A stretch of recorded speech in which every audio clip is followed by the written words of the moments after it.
Locating Solomon's Temple Part 3. I thought that finding the water channels ending with a pool right next to the temple was probably the final thing to confirm this southern location for me. But to my delight, there was even more surprises to come. When Herod the Great came into power over the Jews, he desired to build a new temple. The porch of Herod's temple would be 100 cubits wide, much wider than the old temple. This required some adjustments to be made in the width of the original platform created by Solomon. It must also be widened.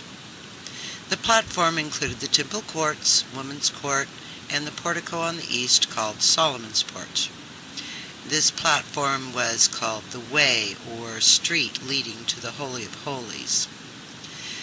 There was a hell or kel, a walkway on the south and north side of the old temple platform.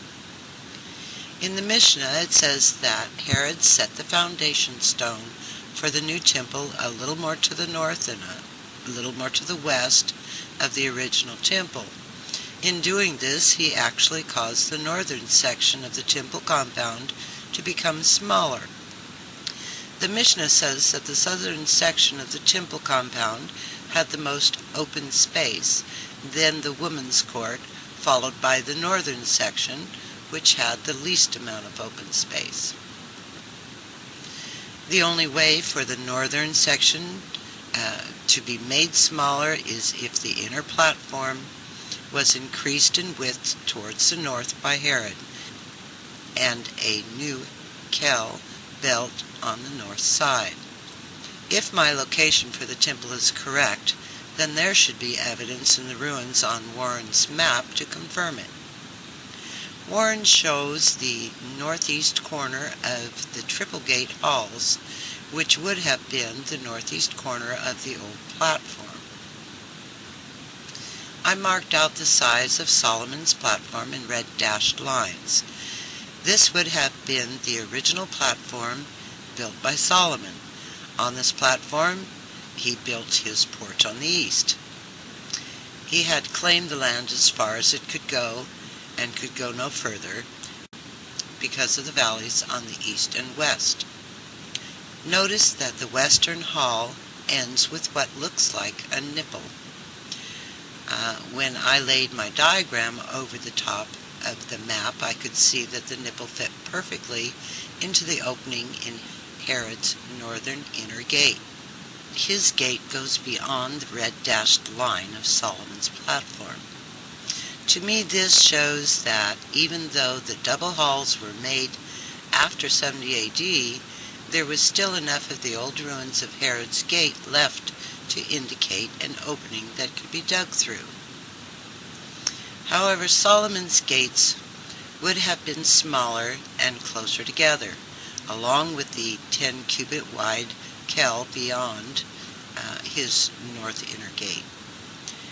In this map we can see that Solomon's inner gates and the north and south kel were within the parameters of the old platform. Herod's temple was to be built more to the north, causing the platform and north inner gate to also be rebuilt more to the north. As you can see, Herod's north inner gate was extended beyond Solomon's platform. Plus there must be a kel, a walkway, on the north side of the platform, extending the width of the platform what appears to be about 20 cubits at a regular Hebrew cubit. Notice that this decreases the northern section of the compound, making it the smallest of the outer courts. Remember that Herod the Great built the temple and upper courts and gates, but the walls of his extended compound were added later by his grandson and great-grandson, and were not totally completed till around 566 AD. This would mean that the old walls of Solomon's temple remained standing for the protection of the new temple. So when it is said that the northern section was decreased in size by Herod, They were speaking about the compound within Solomon's old walls, not Herod's extended compound. Can I also show this through the ruins? I think so. Notice the eastern passage of double halls. The one that extends further north ends as if going through a gate opening and then circles out. So where was the gate that they dug through? It would have been the ruins of Solomon's old north gate. But this gets even more interesting for me. It reveals how Herod handled the problem of the temple being built more to the north than the old one was, and yet leaving the east gate of Solomon remaining in the same place. How then could one see through the east gate and also through the inner gate and into the temple itself? The angle would be wrong. Easily remedied. Just make the inner gate a double gate with a double wide opening, which Herod did.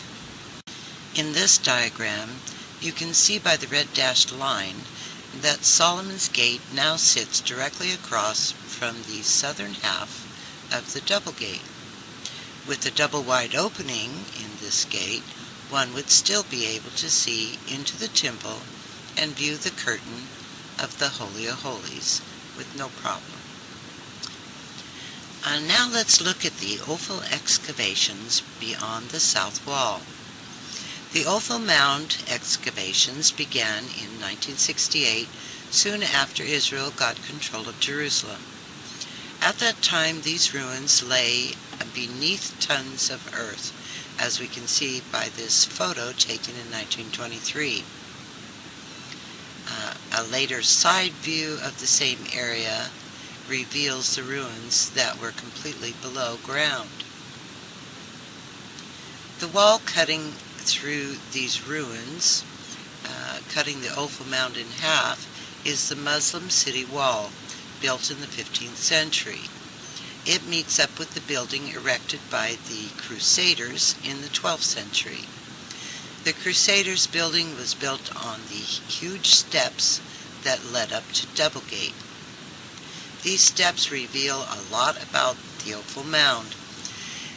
They were originally cut into bedrock, which protruded out of the earth. This is evidence of a gigantic rock mounding out of the ground at the top of this hill. I believe this rock to be the base of the threshing floor that King David bought and built his altar to God. Josephus tells us that Fort Antonio was built on the highest hill, which overlooked the temple, and the temple overlooked the city. If Fort Antonio was built on the highest hill and overlooked the temple, then the temple was on a lower hill, or mound, on the same eastern ridge of Jerusalem.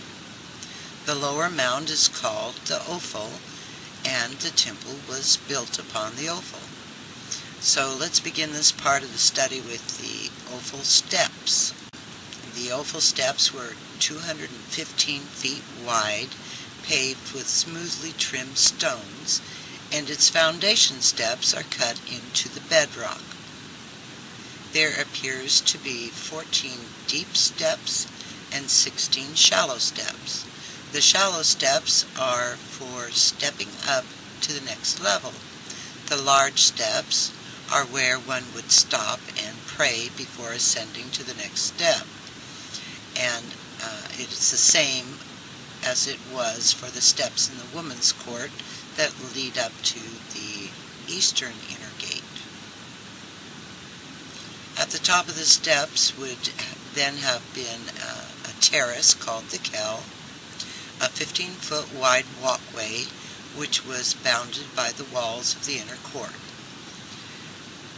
According to Josephus, there were 14 steps leading up to the Kell, or terrace. The Crusaders' building hides most of Doublegate and a large part of the western half of the steps and the Kell. I found even more proof in the ruins that the southern half of Solomon's temple complex and Herod's extended courts lay beyond the south wall. Herod's wall foundations would most likely be thicker than Solomon's older wall. The thinner wall ends and the thicker begins at the same place where Herod's extended walls would have begun. There is no way to know which earthquake in Israel's history caused the twisted mess in the midst of the Ophel Hill ruins, but it seems as though it happened sometime before the Muslims built their new city wall through the center of the ruins. In the picture, I rotated the collapsed area and put things back together a little to get an idea of how it would have looked pre-earthquake. This allowed me to further identify the position of Herod's southern gate, which would have been 600 feet directly across from his northern gate. Once the ruins are adjusted like this, then room for the gate can be seen. The city wall was built right through the center of it all. As near as I can tell, a wall on the other side of the city wall is the other half of the southern gate. Please continue with Locating Solomon's Temple, Part 4. Thank you.